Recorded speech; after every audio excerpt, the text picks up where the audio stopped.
have a philosophy behind your beers? Like when you're creating your beers, do you guys have some kind of guideposts or principles that you're trying to achieve? Or is every beer kind of like its own entity, its own, standby? Well, one of the things that we try to do here is really flex our brewing skills across a wide range of styles. Mm-hmm.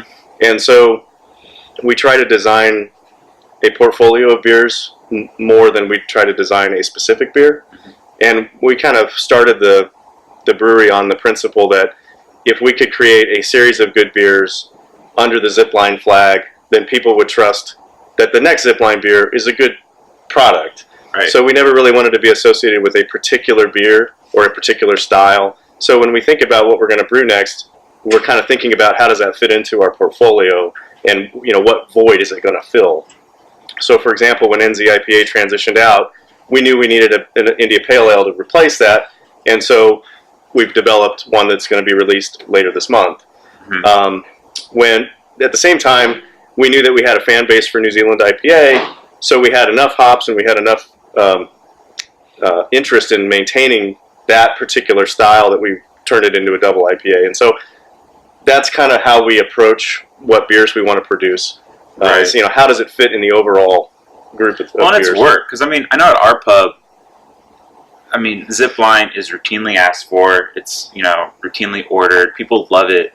And, I'm really curious to know, like, from your perspective, on the other side of the glass, if you will, like, what do you view Zipline's strengths as? Do you guys feel like you guys have a particular niche or a particular strength that you guys bring to the table that distinguish you from all the other great breweries here? Well, hopefully it's in line with what I was just talking about in terms of what we try to achieve. I'd like to think that we can please the person who comes in and says, I don't drink a lot of beer, do you have something for me? We have some lighter styles that might appeal to that person.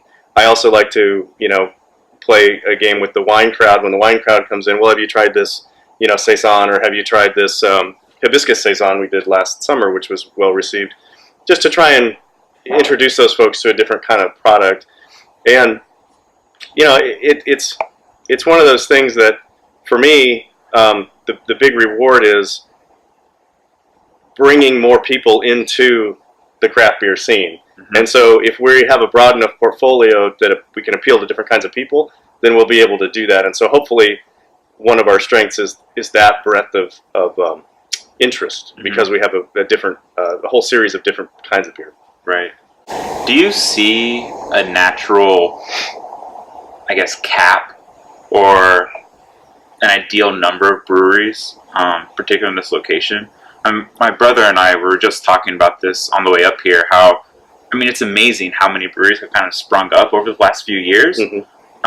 Between Plowshare and I just heard about, there's now going to be Boiler, I believe. Yep. Obviously you guys and a number of others. And so, what's your take on that? Do you see the market really expand, being able to catch up with that? Do you think that's going to hit a natural, inflection point where, what's your take on that? I think that there's plenty of room for growth in the industry and plenty of ability for everyone to participate. The customer base that consumes beer, right, still only consumes, about 10% craft. If you look at all of the beer consumption in Nebraska, in particular in Nebraska, it's 2 or 3% craft. That's crazy. So it doesn't. That's actually right. Surprising. It's nuts. But we all hang out in this craft community, so we mm-hmm. think, oh, well, there's so much beer being poured onto the city. But the fact of the matter is, relatively speaking, it's not like we're trying to get new beer drinkers involved in craft beer. We're just trying to get beer drinkers involved in craft beer. And by and large, I do tons of just tastings. Right? I'm at Hy-Vee and I'm doing a tasting. My favorite thing to do is to get some guy that's carrying out a 6-pack or 18 or 27 pack of Busch Light and say, hey, have you tried this Kolsch? You might really enjoy this. Give it a shot, and if you don't like it, let me know, and we'll buy it for you, kind of a thing. But it's been really interesting to see. There's a lot of hand wringing right now, in the industry, because we just broke, I think, 4,400 craft breweries in America. But the reality is, which is the most it's been ever, right? Yeah. But the reality is, there's still so much room for production. So the only thing that really stops or creates a cap, I think, on that is is any potential quality control problem. So the thing that I think most of us in the industry want to do is ensure that there's some kind of baseline quality, assurance. Because if somebody has a bad experience with craft in one context, then they might not want to, get into it in the next context. Right. So for us, and one of the things that I'm doing on behalf of the Craft Brewers Guild is trying to make sure that we develop some educational programs for our members to, make sure everyone has a certain common skill set, so that the customer is always being rewarded when they interface, Right. with that brewery. And honestly, we see that a lot. I mean, some of our demographic definitely is like just turned 21, just turned 22, and the only time they drank was at some house party, Right. and they're like 16, 17, 18, 19, 20, and they're drinking like Bud Light or whatever, Right. and they come in, that's like the only thing that they know, and we actually tell them the exact same thing. I mean, culture is actually on our staple list, and we're just like, hey, like, try this, and there's a lot of hesitancy. Right. Like, there really is almost like this fear of like, I don't know what that is, like Kolsch, like, what? Never heard that before. Right. And they try it, and because the way I describe it honestly, and I hope you're not offended, but I'm just like, dude, it's the best Bud Light you'll ever drink. That's what I said. That's what I tell them. I'm like, dude, like, and they try it, and it completely, like, they take the sip, and once they experience that, they're so much more receptive to trying out like a Hefeweizen or like one of these neighboring styles. Right. And I think it's awesome. It's really cool. Well, we all kind of grew up probably drinking Boulevard and things like that, and those were kind of initial introductions to craft for a lot of people, certainly my generation, and it's a gateway, I mean, once you are willing to kind of embrace that craft community, then you realize, oh gosh, there's 14 other beers on this tap, that I can try, and they all have different properties, and I can figure out where I fit in that taste scheme. I'm no longer just looking for the light blue label. Right. So exactly, and I think also people are looking to know more about where their beer's made and how it's made and who's making it, and is that that brewer a good community actor? So instead of working with a national brand that you don't know, and you have no idea where it's made or who made it or how it was made, and even though it may be a little cheaper, they're not really involved in your community or whatever. I mean, I think that kind of buy local philosophy is really embodied in craft particularly. I think Zipline is definitely one of the most revered and admired company here in Lincoln. I see it all the time, and as kind of one of the major participants here in this local scene, I guess, what are your hopes for Lincoln? Whether it be in the downtown area, the Haymarket area, and other parts of the city.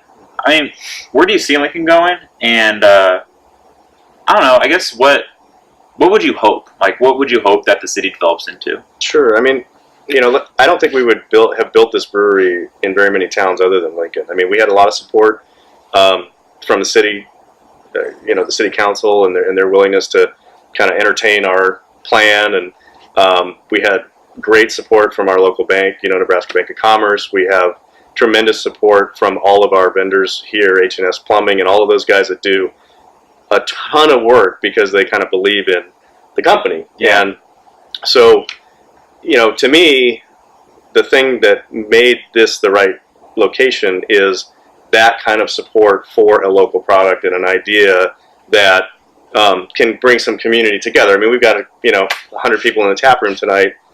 It's 5:15 or whatever, and people are all there from different ages and different walks of life, and they're all talking about beer. It's like this great common denominator.